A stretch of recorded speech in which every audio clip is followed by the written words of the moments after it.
be worth more than what the car is worth. So anyway, walked away. They was like, you got to get your car off this lot and this and that, and or you could just junk it, give us the title. Yeah, give us the title. And they kept demanding the title, and they wanted to junk the car. So literally, you get the point that I'm getting to, right? My car is being stolen or taken from me right up under my eyes, like literally.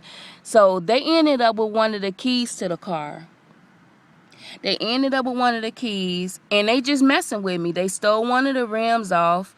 Whoever did it, I'm thinking that this guy told me that it was some Mexicans that did it. When I went to the shop, the Mexican mechanics was just looking all upside my head like I would never be good enough to have my car worked on in an area like that, even though, as you can see, it's physically nothing wrong with the car.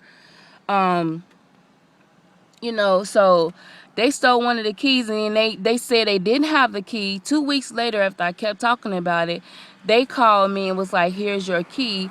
But guess what? When I got to my car the other day, the trunk was open. So they've been in the car snooping around trying to see what they can steal. And the mechanic stole the key. And then whoever took the rim off, I think they did some witchcraft or something with that rim.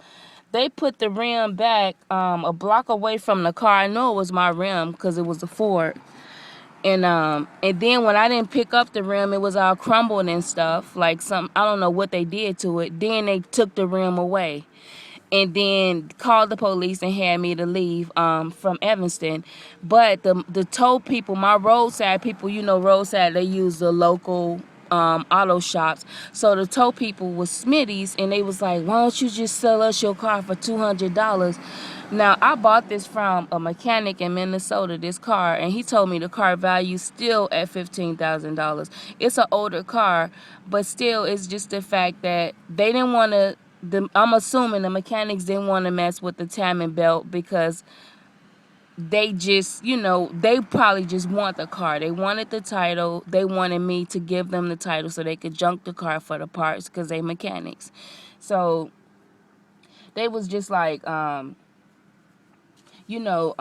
sell your car to us and this and this and that or whatever. And I'm like, for $200, and I'm like, now I get it. It's men, just basically strong arming a woman for her stuff. And then, I think the part where it really started, when I came here for a visit, I was getting, looks, not so much overt looks, but looks. And then it was just like, the police tagged the car a couple of times. You could see the stickers where they tagged the car.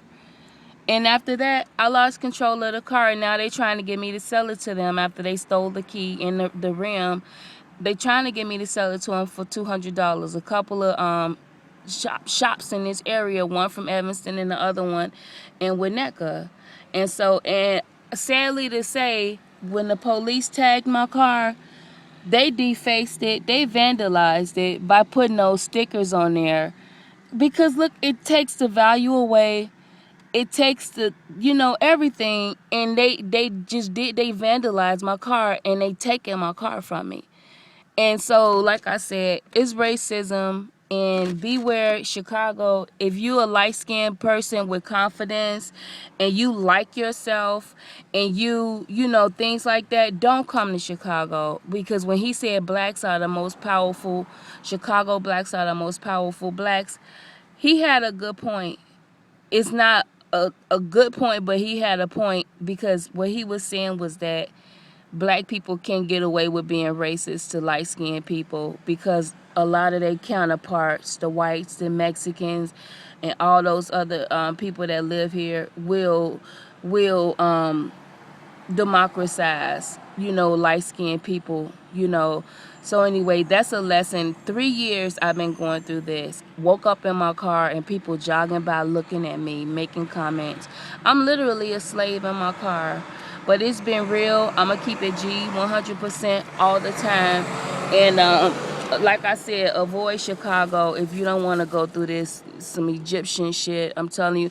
And the reason why I haven't went to the police and confronted them, even though I know they're a part of it, is because they all speak in Coptic. Coptic is an Egyptian language or a dialect or whatever that is people speak it on the streets when they involved in other types of societies. So that's another way that they're getting away with it because of their political position and stuff, their constitution. But it's basically all about me being a light-skinned person that they don't like and they don't feel good about when they see me around. Like when I put on some clothes yesterday for an interview because I didn't get the job because they didn't like me, you know, people was like, one girl on the bus was talking about getting me raped. Just because I got up and took off my pissy clothes and put on some clean clothes and washed up in the bathroom. I'm telling you, I'm literally a slave out here because of their society.